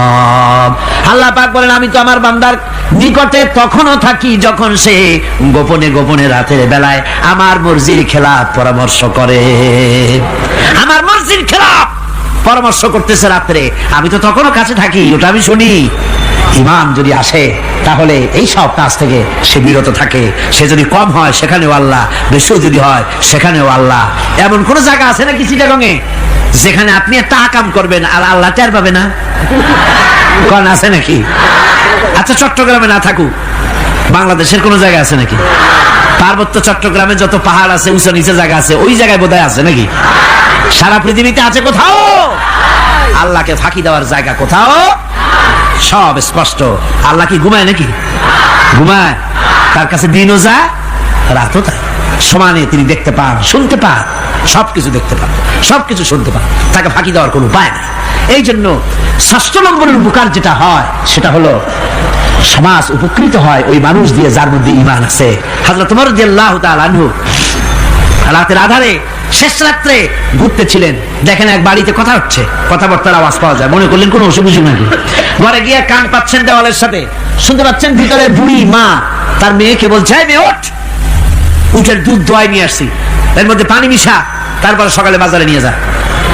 মেয়ে বলছে, মা এই কামটা আমি পারবো না। কেন পারবি না? হযরত ওমর ফরমান জারি করেছেন, দুধে পানি মিশাতে নিষেধ করেছেন, কাজে এই কাজটা আমি পারবো না। আরে বেটি, আমিরুল মুমিনিন দেখ এখন কোথায় যায়, ঘুমায় আছে, সে কি দেখতেছে নাকি যে পানি মিশাই না কি মিশাই? মেয়ে বলতেছে, মা আমিরুল মুমিনিনকে ফাঁকি দেওয়া যেতে পারে, তার পুলিশ বাহিনীকে ফাঁকি দেওয়া যেতে পারে, কিন্তু আল্লাহ রাব্বুল আলামিনের চোখকে ফাঁকি দেওয়া যাবে না। হযরত ওমর এই কথা শুনে বাড়ি চলে গেলেন আর নিজের ছেলেকে ডেকে বললেন, ছেলে আমার, অমুক জায়গায় একটা বাড়ি আছে, সেখানে একটা যুবতী মেয়ে আছে, ওই মেয়েটার বিয়ে হয়েছে কিনা শোনো, যদি বিবাহ না হয়ে থাকে তুমি তোমার নিজের বিয়ের প্রস্তাব দাও। আমিরুল মুমিনিন এই মেয়েটা সুন্দরী কেমন, স্বাস্থ্য কেমন, কিছুই দেখলেন না, দেখলেন তাকওয়া। কি দেখলেন? আল্লাহর ভয়। আল্লাহর ভয় যখন একটা জাতির মধ্যে আসে, পুলিশ লাগে না, পুলিশের কাজ কমে যায়। পুলিশ তো পাহারা দিতে দিতে অস্থির হয়ে যায়, সারা রাত দিন সমানে কষ্ট করতে হয় তাদের। অধ্যাপক মুজিবুর রহমান সাহেব কালকে যে কথাটা বলছিলেন, আসামি পুলিশেরা কত কষ্ট করে জানবাজি করে আসামি ধরে, আর টেলিফোন আসে, হ্যালো কে চিটাগংয়ের এসপি নাকি? বলে হ্যাঁ। কারে ধরছো? ধরছি তো বল্টু মিয়ারে। ছাড়ো মিয়া, বল্টু আমার দলের লোকটা, তুমি ঠিক পাও নাই, তোমার নাক টাইট দিয়ে দেবে। বল্টুরিও ছাড়ো আর তার বন্ধুকে ছাড়ো, ঠিক কিনা? আমার ভাইয়েরা, সুতরাং ঈমান যদি এসে যায় জাতির মধ্যে, পুলিশের দরকার হবে না, পুলিশ দরকার হবে কিন্তু তাদের ডিউটি কমে যাবে। আসামিরা আর অন্যায় কাজ কম করবে। রাসূলুল্লাহ যখন প্রেসিডেন্ট হয়েছিলেন, একজন মহিলা জিনা করেছিল, হাদিস শরীফে এসেছে, ওই মেয়ে লোকটাকে জিনা করতে কেউ দেখে নাই, জিনা করার পর তার মধ্যে অনুভূতি জাগলো, এমন পাপ করেছি, এখন তো আমার জাহান্নাম ছাড়া উপায় নাই। মেয়ে লোকটি রাসূলুল্লাহর কাছে এসে গেলেন, এসে বললেন, হুজুর আমি তো জিনা করেছি, আমারে শাস্তি দেন। হুজুর মুখ ডান দিকে ফিরালেন, মেয়ে লোকটা ডান দিকে এলো, বললো জেনা করেছি শাস্তি দেন। হুজুর বাম দিকে ফিরলেন, মেয়ে লোকটা বাম দিকে এসে বললো জেনা করেছি শাস্তি দেন। মেয়ে লোকটা কিন্তু জানে জেনার শাস্তি সহজ ব্যাপার নাই, পাথর মেরে উড়িয়ে দেওয়া, মৃত্যুদণ্ড জানা আছে তার। এরপরে মেয়ে লোকটা চিন্তা করেছে দুনিয়ায় পাথর খেয়ে মরবো, কিন্তু তবুও জাহান্নামের কঠিন আগুন সহ্য করতে পারবো না। রাসূলুল্লাহ বললেন, ও মেয়ে লোক, তুমি কি জিনা কর্তৃক গর্ভবতী হয়েছো নাকি? মেয়ে লোকটা বলল, হুজুর আমি গর্ভবতী হয়েছি। হুজুর বললেন, তুমি অপরাধ করেছো, তোমার গর্ভস্থিত সন্তান তো কোনো অপরাধ করে নাই, সুতরাং শাস্তি এখন দেওয়া যাবে না, ডেলিভারি হোক তারপরে শাস্তি দেব। মেয়ে লোকটা চলে গেলেন। আল্লাহর নবী তার নামে কোনো কেস ফাইল করেন নাই, গোয়েন্দা বিভাগের পুলিশ লাগান নাই। ডেলিভারির পর এই মেয়ে লোক আবার এসে হাজির, পুলিশ দিয়ে আনা লাগে নাই, আবার এসে হাজির। হুজুর আমি সেই হতভাগিনী, বলছিলেন ডেলিভারির পর বিচার করবেন, এই যে বাচ্চা হয়েছে, এই বাচ্চার দায়িত্ব কাউকে দেন, আর আমারে তাড়াতাড়ি শাস্তি দেন, আমি যদি মরে যাই আমি জাহান্নামে চলতে পারবো না। হুজুর বললেন, অপরাধ তুমি করেছো, এই বাচ্চার অধিকার আছে তোমার বুকের দুধ খাবে, আমি সেই অধিকার বাচ্চাকে নষ্ট করতে পারি না, বাচ্চা দুধ ছাড়ুক তারপরে এসো। 2 বছর যেতে না যেতে ওই মেয়ে লোকটি বাচ্চারে কোলে করে নিয়ে এসেছে, পুলিশ লাগে নাই, গোয়েন্দা বিভাগের কাউকে পাঠানো লাগে নাই। মেয়ে লোকটি বাচ্চা কোলে করে নিয়ে এসে হাজির। হুজুর আমারে চিনছেন নাকি? আমি তো সেই হতভাগিনী, জেনা করছিলাম, বিচার চাইছিলাম, ডেলিভারি পরে হবে বলছিলেন, দুধ ছেড়ে দিলে পরে হবে বলেছিলেন। আমার ছেলে এখন দুধ ছেড়ে দিয়েছে, আমি তারে রুটি খাওয়া শিখাইছি, দুধ ছাড়া এখন সে বাঁচবে, আমি তার হাতে রুটি দিয়ে আনছি, দেখেন ও রুটি খেতে পারে, আর দেরি করবেন না, আমার বিচার করে দেন। রাসূলুল্লাহ ছেলেটার দায়িত্ব কাউকে দিয়ে দিলেন, আর বললেন এই মহিলাটিকে নিয়ে যাও, বুক পর্যন্ত মাটির মধ্যে গেড়ে দিয়ে তারপরে রজম করো। মেয়ে লোকটিকে বুক পর্যন্ত গেড়ে দেওয়া হলো, চতুর্দিক থেকে পাথর মারা হচ্ছিল, পাথরে বেগে শরীরে রক্ত ছিটে এক সাহাবীর গায়ে লাগলো।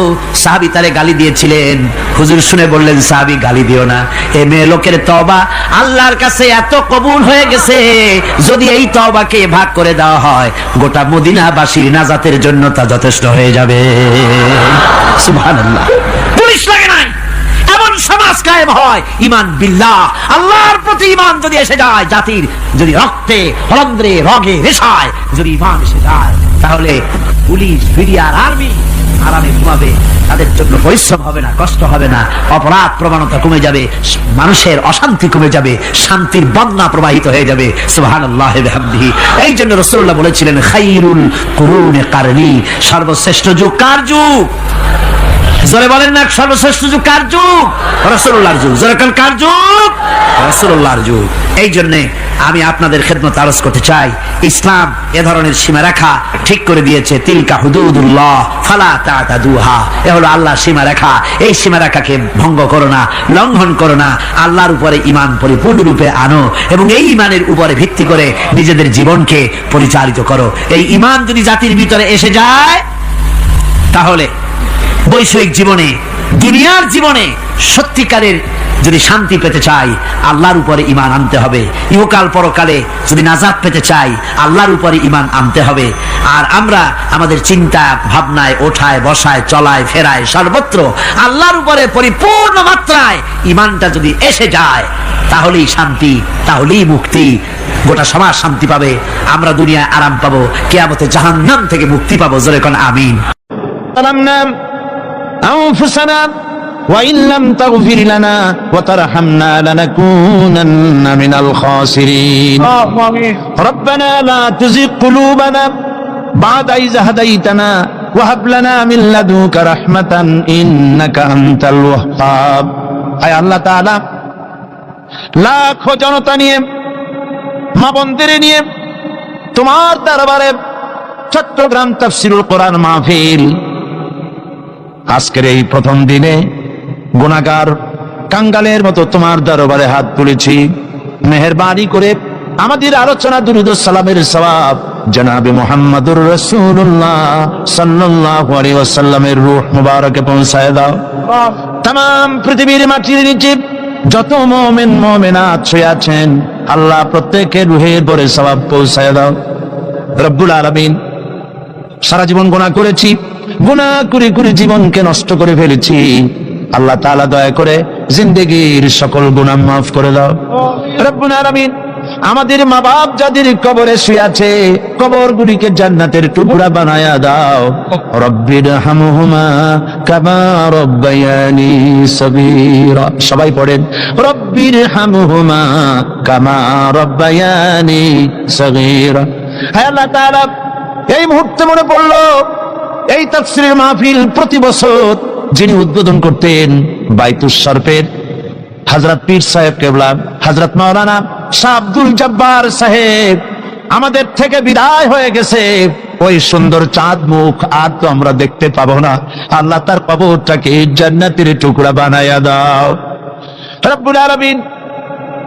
এই মাহফিল 5 দিন প্রতি বছর হয়।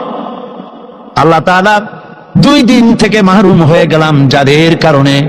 আল্লাহ তাআলা তুমি তাদেরকে গজব দিও না, তুমি তাদেরকে শাস্তি দিও না মাবুদ। যারা এই কাজ করলো, বাধা দিল, আমরা সবাই মিলে তোমার কাছে মাপ চাই। তাদের সকলকে আল্লাহ তুমি দয়া করে কোরআনের সৈনিক বানায়া দাও রব্বুল আলামিন। গত জুমায় শাহী মসজিদে মুসলমানদের উপরে যারা হামলা করলো, কোন মুসলমান পুলিশ জুতা পাই দিয়া মসজিদে ঢুকতে পারে আমরা বিশ্বাস করি না। আল্লাহ তাআলা কারা ঢুকছে আমি জানি না, তারা কোন ধর্মের লোক। আল্লাহ এত বড় গুনার কাম যারা করলো, আল্লাহ তাদের হেদায়েত নসিব করে দাও রব্বুল আলামিন। মুসল্লিদের উপরে টিয়ার গ্যাস মারলো, গোলাগুলি করলো, বুলেট ছুড়লো। হায় আল্লাহ, তাদের মধ্যে বহু লোক আজ হসপিটালে আছে। আল্লাহ তুমি দয়া করে তাদেরকে শেফায়ে আজেলা দিয়ে দিও। রাকেব করে একটা ছেলে স্যার চোখ বাঁচাবলে আল্লাহ বাঁচালে বাঁচবে না। জাকির নামক একটি ছেলে পুলিশের রাবার বুলেট লেগে চোখটা তার যাবো যাবো করতেছে। আল্লাহ তোমার কোরআনের কারণে সে ব্যক্তি নামাজ পড়তে এসেছে, তার চোখটা আল্লাহ ওরা গুলি করে দিল। আল্লাহ তুমি দয়া করে আমরা ভিক্ষা চাই, চোখ ফিরাইয়া দাও আল্লাহ। কোরআনের মাহফিলে ওর চোখ আমরা ভিক্ষা চাইতেছি, চোখটা দিয়ে দিও বাবু রব্বুল আলামিন। কোরআনের সপক্ষে কথা বলতে গিয়ে 40 জন লোককে পুলিশ প্রশাসন জেলের মধ্যে ঢুকাই দিছে। আল্লাহ পুলিশের সুমতি দাও, তোমার ওই 40 জন বান্দা যেন কালকে জেল থেকে বেরিয়ে এসে তাফসীর মাহফিলে শরীক হয়ে যেতে পারে রব্বুল আলামিন। সরকারকে সুমতি দাও, কোরআন নিয়ে, হাদিস নিয়ে, ইসলাম নিয়ে, আলেম নিয়ে যেন ষড়যন্ত্র না করে। আয় আল্লাহ তাআলা তুমি দয়া করে সকলকে হেদায়েত নসিব করে দাও। এই মাহফিলে বহু টাকা প্রয়োজন মাবুদ, কোথা থেকে আসবে জানি না। আল্লাহ পাক তোমার বান্দাদের দিলকে নরম করে খরচ উঠাইয়া দিও। মা বোনেরা প্রতি বছর কষ্ট করে করে আসেন আর মাহফিলের পাশে পর্দার আড়ালে বসে শোনেন। আজকে তারা দেওয়ালের মধ্যে একটা ভিন্ন জায়গায় বসেছেন, তাদের ভালো করে বসতে দেওয়া গেছে কিনা আমি জানি না। মাবুদ গো দয়া করে মা বোনদেরকে তারা যে আসেন, আল্লাহ তাদের উপরে রহমত নাজিল করো। আল্লাহ তুমি তাদের এমন জীবন যাপনের তৌফিক দাও যাতে করে কিয়ামতে হযরত আয়েশা খাদিজার সঙ্গে হাসর নসিব হয়ে যায় রব্বুল আলামিন। আগামীকাল এবং পরশু যে মাহফিল হবে, এই মাহফিলগুলি তোমার কুদরতি নিজাম দিয়ে পরিচালিত করো। আরেকটা দরখাস্ত করি, কোরআনের মাহফিলে বাধা দিয়ে সফল হতে না পেরে তারা পাগলের ন্যায় হয়ে আবল তাবল বকতেছে, পথে ঘাটে বাধা দিতেছে। আল্লাহ রাব্বুল আলামিন তোমার বান্দা বান্দিরা যারা মাহফিলে আসে তাদের জান মাল এর হেফাজতের দায়িত্ব আল্লাহ তুমি নিজ হাতে নিয়ে নিও। পথে ঘাটে আসা যাওয়ায় কোনো বান্দা বান্দি যেন আহত না হয়, নির্যাতিত না হয়।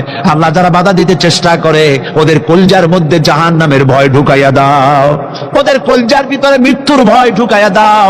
আল্লাহ তুমি দয়া করে ওদেরকে হেদায়েত নসিব করে দাও রব্বুল আলামিন। তুমি দয়া করে এই মাহফিল কিয়ামত পর্যন্ত কবুল করে নাও।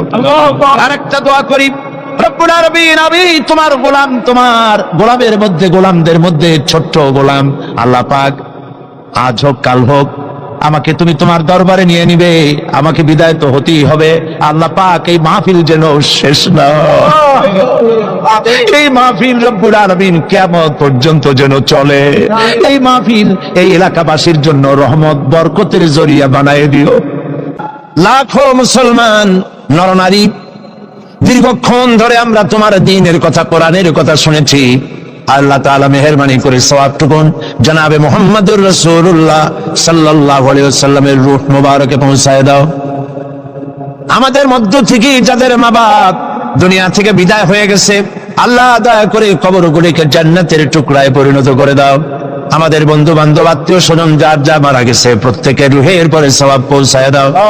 রব্বুল আলামিন, সারা জীবন যত গুনাহ করেছি আমাদের জিন্দেগীর সকল গুনাহ খাতা মাফ করে দাও। রব্বুল আলামিন, আমাদের প্রিয় জন্মভূমি বাংলাদেশ, এই জমিন আমাদের জন্য তোমার দেওয়া বিশেষ নিয়ামত। আয় আল্লাহ, এই দেশের হেফাজত, এদেশের স্বাধীনতার সার্বভৌমত্ব কিয়ামত পর্যন্ত তুমি অক্ষুণ্ণ রাখো। সন্ত্রাস মুক্ত, দুর্নীতি মুক্ত একটি দেশ আমাদেরকে উপহার দাও। এমন পরিবেশ তুমি তৈরি করে দাও যাতে করে তোমার কোরআন সুন্নাহ এদেশে পরিচালিত হতে পারে। রব্বুল আলামিন, মা বোনেরা প্রতিদিন কষ্ট করে আসেন, আল্লাহ মা বোনদের জিন্দেগির গুনাহ খাতা মাফ করে দাও। রব্বুল আলামিন, আয় আল্লাহ, तमाम পৃথিবীতে মুসলমানেরা যত দেশে বিপদে মুসিবতে আছে, প্যালেস্টাইনের মুসলমান, কাশ্মীরের মুসলমান, আয় আল্লাহ, সোমালিয়া সুদানের মুসলমান, এরিত্রিয়ার মুসলমান, আলজেরিয়া, চেচনিয়া, বসনিয়ার মুসলমান, বার্মার মুসলমান, যত জায়গায় বিপদে আছে আল্লাহ তুমি তাদের সাহায্যকারী, হামি ও নাসির হয়ে যাও। তাই আল্লাহ, আমাদের অপরাধের কারণে, আমাদের গুনার কারণে আমাদের উপরে তুমি নারাজ হয়েছো, আল্লাহ তুমি দয়া করে আমাদেরকে ক্ষমা করে দাও। রব্বুল আলামিন, মুসলমানদের উপরে तमाम পৃথিবীর চতুর্দিক থেকে বিপদ ঘনায় আসতেছে। আল্লাহ, আমরা তোমার কাছে চাই, সিত্রুল আরশে মাসবুরুন আলাইনা ওয়া আইনুল্লাহি নাজিরাতুন ইলাইনা বিহাউলিল্লাহি লা ইয়াকদিরু আলাইনা। আল্লাহুম্মা ইয়া মুনজিলাল কিতাব ওয়া মুজরিয়াস সাহাব ওয়া সারিয়াল হিসাব হাজিমিল আহজাব আল্লাহুম্মা হজিমহুম ওয়া জালজিলহুম ওয়ানসুরনা আলাইহিম। আল্লাহ তাআলা, তুমি মুসলমানদেরকে সাহায্য করো। আল্লাহুম্মা জিদনা ওয়া লা তানকুসনা ওয়া আকরিমনা ওয়া লা তুহিন্না ওয়া আকরিমনা ওয়া লা তুহিন্না ওয়া আকরিমনা ওয়া লা তুহিন্না ওয়া আতিনা ওয়া লা তাহরিমনা ওয়া আথিরনা ওয়া লা তুসির আলাইনা ওয়া আরদিনা ওয়ারদা আন্না ইয়া কারীম ইয়া রাব্বাল আলামিন। আল্লাহুম্মা আইজ্জিল ইসলাম ওয়াল মুসলিমিন, আল্লাহুম্মা আহলিকিল কাফারাতা ওয়াল মুবতাদিআতা ওয়াল ইয়াহুদা ওয়াল হুদুদা ওয়ান নাসারা ওয়াল মুশরিকিন। আল্লাহুম্মা শাত্তিত শামলাহুম, আল্লাহুম্মা মাযজিক জামাআহুম, আল্লাহুম্মা দাম্মির দিয়ারাহুম, আল্লাহুম্মা انصر من نصر دين محمد واخذل من خذل المسلمين. آمين. ربنا تقبل منا إنك أنت السميع العليم وتب علينا إنك أنت التواب الرحيم. سبحان ربك رب العزة عما يصفون وسلام على المرسلين والحمد لله رب العالمين. واجعل آخر كلمتنا عند الموت لا إله إلا الله محمد رسول الله. السلام عليكم ورحمة الله.